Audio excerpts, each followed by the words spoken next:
Hello guys, আশা করি তোমরা সবাই ভালো আছো। আজ সকাল সকাল বেরিয়ে পড়েছি ব্রাশ নিয়ে। এখন যাচ্ছি রাস্তার দিকে না গেলে তো ব্রাশ করাই হয় না, তার জন্য রাস্তার দিকে যাচ্ছি। তো সকাল 5:30টার দিকে ঘুম থেকে উঠেছিলাম, তো সকালে কিছু কাজ করেছি, তারপর এখন বেরিয়েছি। এখন হালকা রোদও বেরিয়ে গেছে, হালকা হালকা রোদটা বেরিয়েছে। তো এদিকে আমাদের রাস্তা রয়েছে, আর সোজা আমাদের ইটের রাস্তা ঘর পর্যন্ত। আর এদিকে কত সুন্দর একটা গাছ হয়েছে, লতা গাছ। এখানে আগে আমি শর্ট ভিডিও বানাতাম, এই জায়গাটায় দাঁড়িয়ে খুব সুন্দর লাগতো। এই যে গাছে উঠেছে, দারুণ লাগছে। তো গাইস, রাস্তায় পৌঁছে গেছি। আর এদিকে বৃষ্টি যখন হয়েছিল বন্যার মতো এইখান পর্যন্ত জল আসছিল এতটা, আর একটু হলে রাস্তাটা উঠে যেত জলটা। তো তখন তো আমার মোবাইলে চার্জ ছিল না, আর আমি তোমাদের দেখাতেও পারিনি, আর ভিডিও করতে পারিনি কদিন ধরে। তো এই পর্যন্ত জল আসছিল। এর আগের বন্যাতে, তো এবছর নয়, হয়ে গেল কয়েক বছর আগে, এখানে উঠছিল। তার আগে আরও হয়েছিল, তখন আমাদের ঘর পর্যন্ত চলে গিয়েছিল। তো এইবারে কম হলো আর কি। তো আমি তো তোমাদের সঙ্গে শেয়ার করতে পারলাম না। তো মোবাইলে চার্জটা থাকলে আমি শেয়ার করতে পারতাম। আর এদিকে কি ফুল দেখতে পাচ্ছি, দাঁড়াও তোমাদের ব্যাক ক্যামেরাতে আমি দেখাচ্ছি, তোমরা কি ফুল বলবে। এই ফুলটার নাম জানি না, কিন্তু রাস্তার ধারে হয়েছে। তোমাদের যদি জানা থাকে কমেন্ট করো, দারুণ লাগছে।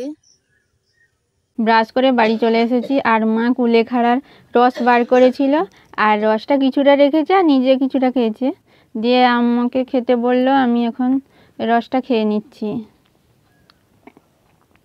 তো এটা খেলে উপকার আছে, তার জন্য মা বলছে প্রত্যেক দিন খেতে।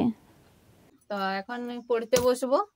আর বই তো আমি নিচে রেখেছি, ছাদে আমি ঘুমাতে যাচ্ছি। এখন ছাদটা পরিষ্কার করে দিয়েছি, তো ছাদে ঘুমাতে যাচ্ছি। তো আমার বইপত্র সব নিচে রেখেছি, তো পড়তে বসবো এখন। বাবা দোকান গিয়েছিল আজ সকালে, মুড়ি খাওয়ারের জন্য কিছুই করা হয়নি, তার জন্য বাবা দোকান থেকে চপ আনলো। আমাদের গ্রামেই চপ ভাজে, ওই দোকান থেকেই চপটা আনলো। আমাদের বেশিরভাগ দিনই বাড়িতেই বানানো হয়, কিন্তু মাঝে মাঝে চপটা নিয়ে আসা হয়। বাড়িতে তো 4 জন রয়েছি, আর 4 জনের 4টা চপ হলেই হয়ে যায়। সকালে টিফিনটা এখন করে নিব। তো গাইস, এখন ঘর থেকে বেরিয়ে চলে এসেছি, ব্যাংকে যাচ্ছি। তো সাইকেলে রয়েছি, একটু ছায়া দেখে দাঁড়ালাম। তো প্রচুর রোদ, আর রোদের জন্য আমি ছায়া দেখে দাঁড়ালাম, দিয়ে একটু কথা বলছি। তো আরও এখনও হাফ রাস্তা বাকি রয়েছে ব্যাংকে পৌঁছাতে, তো পৌঁছে আবার কথা বলছি। সো গাইস, এখন ব্যাংকের সামনে পৌঁছে গেছি। তো ব্যাংকে কিছু কাজ রয়েছে, আর সাইকেলটা রেখে দিয়েছি। তো ওখানে কাজ শেষ করে তারপরে আমি বাড়ি যাচ্ছি। চলো, ব্যাংক থেকে বেরিয়ে চলে এসেছি, এখন সাইকেলে যাচ্ছি। তো রোদটাও প্রচুর রয়েছে।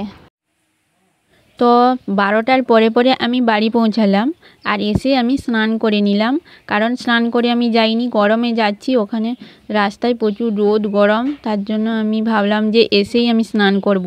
দিয়ে স্নান করে এখন খেতে বসেছি, আর খিদেও প্রচুর পেয়েছিল। চলো, এখন আমি সেলাইয়ের কাজে বসে গেছি।